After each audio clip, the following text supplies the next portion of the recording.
sasa ya politics. William Ruto, president wa Jamhuri ya Kenya, vile tunavyosema hivi, haki anataabika ni kwa sababu ya Wakenya.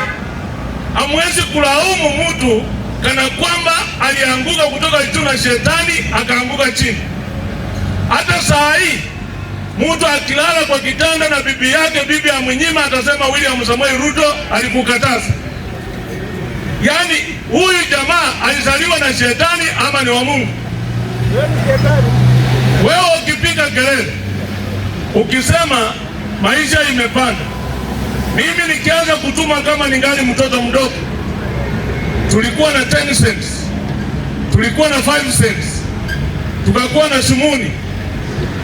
Uhuru Kenyatta amekuja akamaliza shilingi. Sumuni iliisha wakati wa Kibaki, cents ziliisha wakati wa Moi. Wewe unataka President William Samoei Ruto ateremshe maziwa ikuje 12.